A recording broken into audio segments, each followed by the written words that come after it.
We're in day 34, approaching day 34, 33 days and 18 hours of the government shutdown, just one day away from the longest shutdown in U.S. history. And after seeing Senate Democrats reject the House GOP's clean CR 13 times so far, with no change in the amount of support from the other side of the aisle since the second vote, reports are both sides are trying to find an exit ramp for this shutdown highway. But what could it possibly be? Here now to discuss all this and a little bit more is our panel for today. Casey Harper, managing editor for the broadcast at the Washington Stand, and Quena Gonzalez, senior director of government affairs at the Family Research Council. Casey, Quena, thanks for joining me today. Thanks, Tony.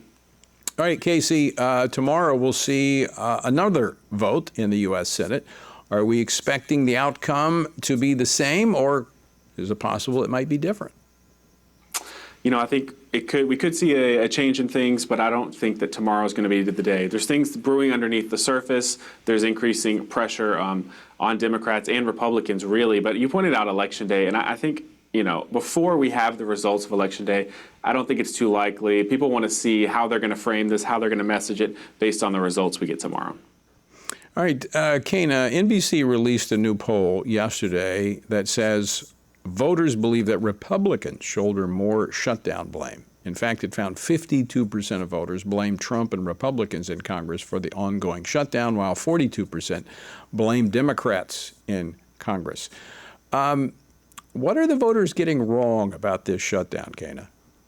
Voters are being lied to by the liberal media, Tony. The media is playing on the Democrat side and repeating their talking points. Just listen, for example, to the wording, the actual wording of that question that they were asked. Voters were asked, as you may know, President Trump and the Democrats in Congress have not reached a budget agreement, and this has led to a partial shutdown of the federal government. Who do you think is more to blame for this partial shutdown? So right there, you have several errors right there in even the wording of the question.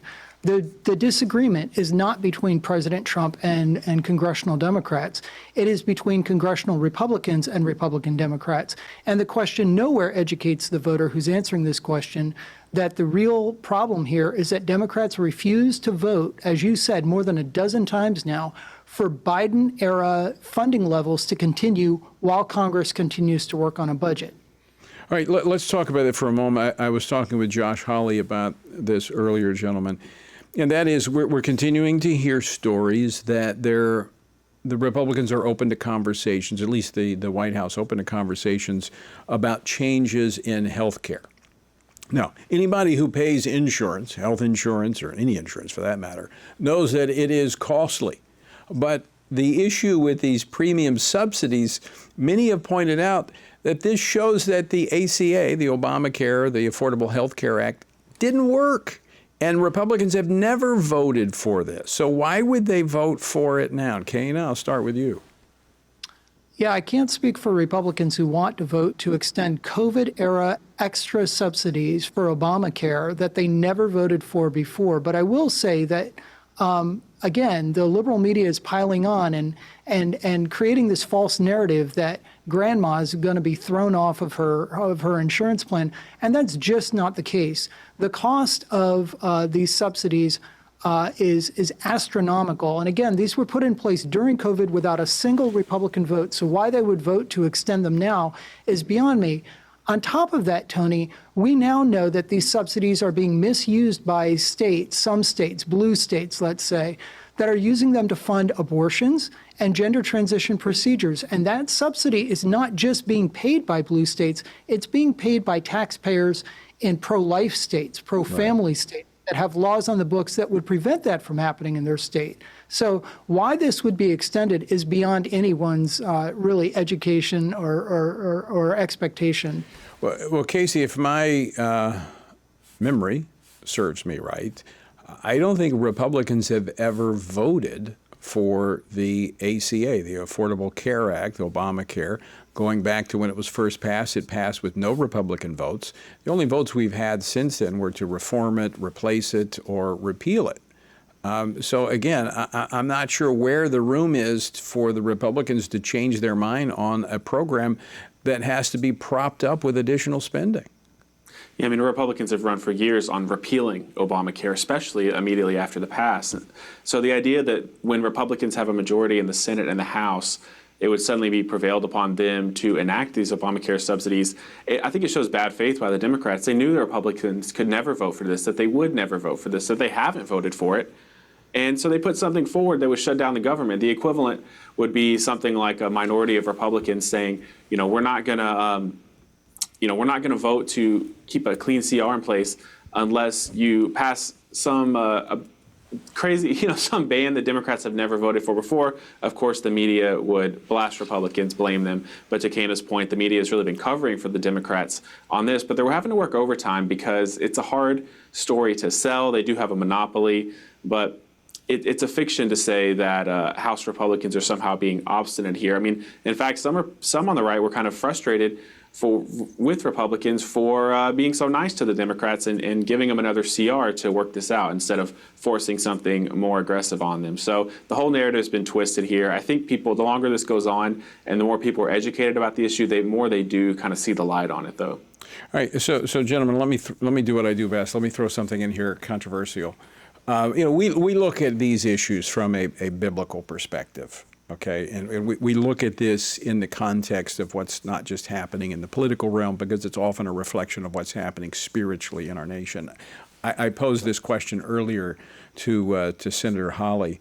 I think this is a reflection of the division in our nation. I think it's a reflection of many of the problems in our nation, where we're now a day away from the longest government shutdown in history, the previous shutdown being just a few years ago, the previous record.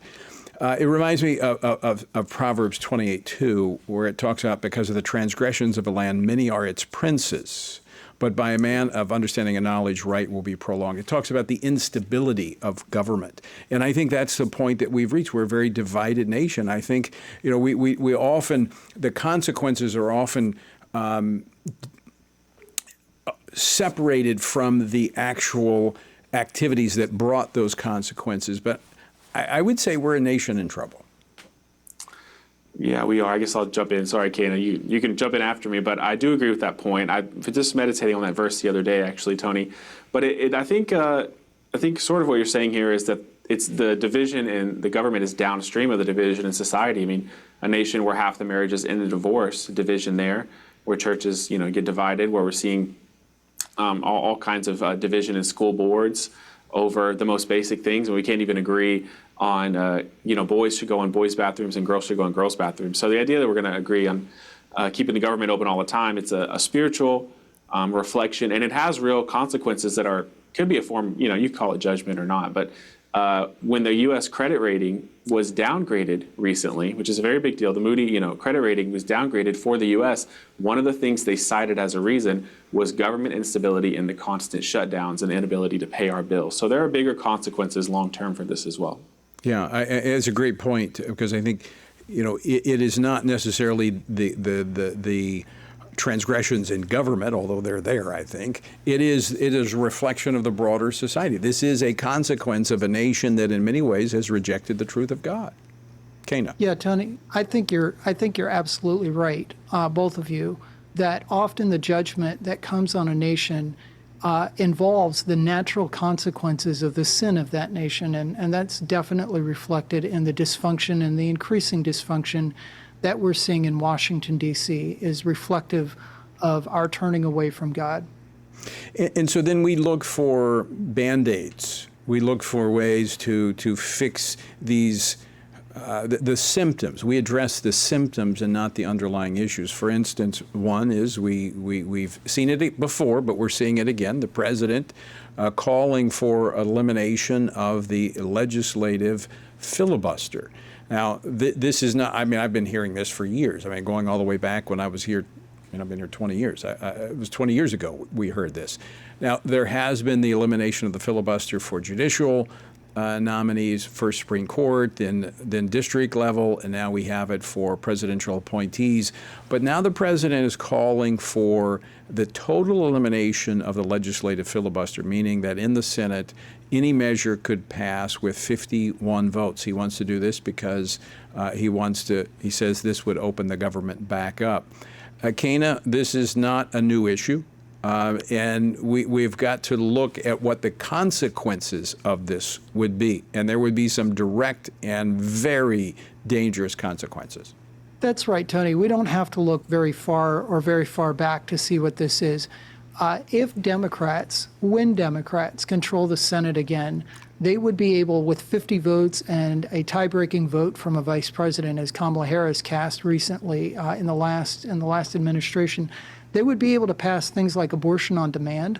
This is something that they have wanted, nationwide abortion on demand, overriding pro-life laws in the states. They would be able to target nationwide believers, people of faith, people of good conscience who believe that marriage is and should be between a man and a woman for that belief. They would be able to pack the Supreme Court. These are not conjecture, Tony. These are actual bills and actual threats that Democrats have made repeatedly in the last few years. We know what their agenda is. And so without that 60-vote threshold on most bills in the U.S. Senate, we would be facing down the barrel of a gun every single election. Well, and we have to realize that the Democrats have controlled the Senate over the last century more than the Republicans have. And so they would be in the position, as you pointed out, to pack the Supreme Court because they don't like the conservative justices. Also, they've said they want to do this, give statehood to D.C. and Puerto Rico. What does that do? That adds 2 additional senators to the U.S. Senate, which further puts control of the Senate out of reach to conservatives. Federalizing elections, as you mentioned, abortion on demand, the Equality Act, the Equal Rights Amendment, you name it. Any crazy idea that has ever been introduced that has been held off by just a few votes will become the law of the land. This is one of those things you have to look downrange as to what your decisions today will lead to. And Casey, we're almost out of time, but I'll give you the last word on this. Maybe not the last word. I might take the last word. But the reality is that I trust those things which happened closer to our founding, when there was more of a moral foundation and consensus than what I do today.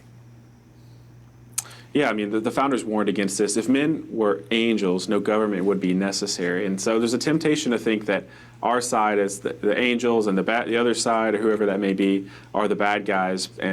But it turns out, any side that gets power is possibly going to use it in a way that we don't agree with. I mean, we've seen that even with the current leadership we have at times. And it reminds me of when the Israelites, before the anointing of Saul, were calling for a king, and the Lord warned them. He said he really doesn't want to give them a king. And why is that? He said, you can give all this power to other people politically if you want, and you think it'll help you, but long term they're gonna tax you, they're gonna take your daughter, this king's gonna take your daughters. And he lists out all the effects of tyranny. He really warns them that in the moment, handing over your power for political reasons is very tempting, but long term you'll pay the price. Yeah. Good. Well said. And I appreciate a lot of what the president has done. This is one of those things I would disagree with, and fortunately, most in the Senate disagree with him as well on this because they understand the long-term consequences. Quena, I'm going to give you the last word. We've just got about 30 seconds left. I want to leave on a high note because the president on Friday designating Nigeria as a country of particular concern. You and the rest of the FRC team have been working hard to see this happen. Yeah, Tony, under your leadership for a very long time, we've been looking for the United States to put sanctions on Nigeria for persecuting Christians. The majority of Christian martyrs in the world each year are in Nigeria. The majority of Christian martyrs in the world. Well done to you and your team, Quena, for working Capitol Hill, testifying, getting testimony before the Congress on this, and finally getting the attention of the Trump administration. Quena, Casey, thanks so much for joining me. Thanks, Tony.